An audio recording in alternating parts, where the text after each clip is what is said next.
tuned in to The Andrew Lawton Show. I'm at the Canada Strong and Free Network Conference. The country's conservative movement gathered in one place. We've heard from all sorts of speakers and all sorts of interview guests on a range of subjects. But you can't talk about the conservative movement in this country without talking about the conservative heartland of Alberta. It's a province I love. I end up there all the time, so much so that when I'm there, people assume I live there, which is, I think, a great compliment because I do love the people there. But I did get the chance to do a fireside chat with Premier Danielle Smith, and I have the great privilege of now sitting down with Alberta's Transport Minister, Devin Dreeshen. Minister, good to talk to you. Thanks for joining me today. Thanks for having me on your show. Really appreciate it. So obviously, there's been a fair bit of strain on Alberta's relationship with Ottawa over the last couple of years, but we've seen even some flashpoints on this in the last couple of months. What is it you've brought here to Ottawa? What's the message you're trying to send? What is it you were trying to get out of this trip? So roads, roads, roads. We have Minister Guilbeault that has gone out in the media saying that the federal government isn't going to be funding new roads. He clarified those comments by saying, well, not just any big new roads. And that's actually caused a lot of concern, not just in Alberta, but in other provinces, and even within First Nations across this country, because obviously it's the responsibility of the federal government to be building roads and maintaining roads on First Nations.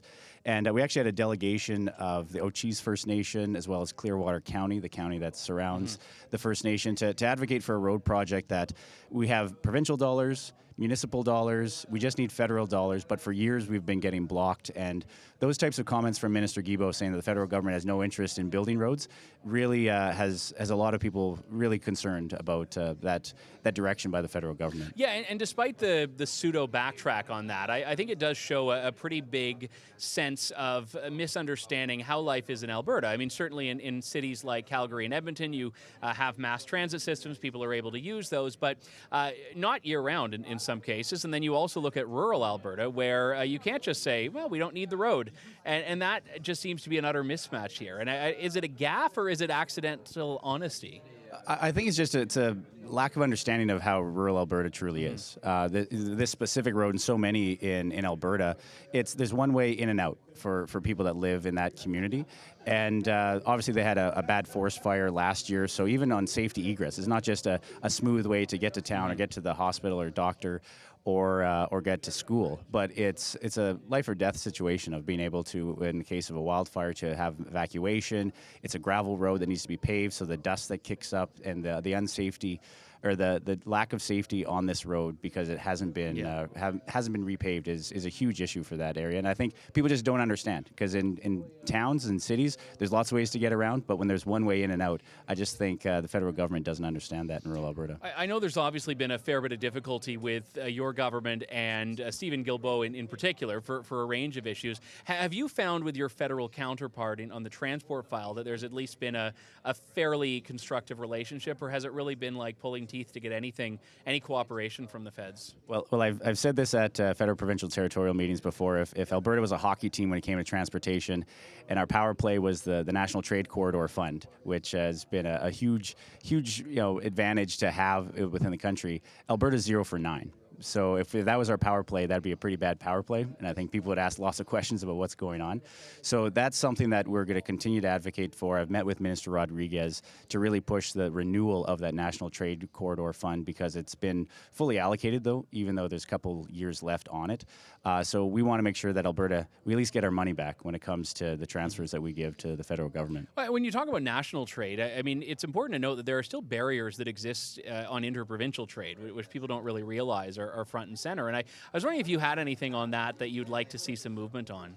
So we actually, before our election in Alberta, we signed an agreement with Saskatchewan, Manitoba. We call it our Prairie MOU, to work on harmonizing our capital plans on road projects that come to the border, as well as look at regulation that we can try to eliminate the borders across our provinces to make sure that it's easy for big nation building projects to finally be built again, to kind of de-risk politically the approval process. So that actually spawned on work with BC, the 3 Prairie provinces, and the 3 territories to work together on a similar type of agreement.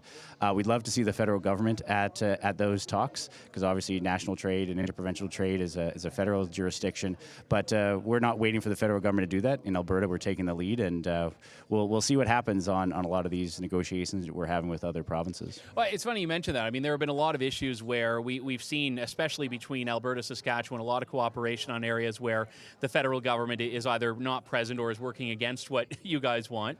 And certainly on some issues, like the carbon tax, you have provincial government saying, hey, we want a meeting, and the federal government not wanting to grant that.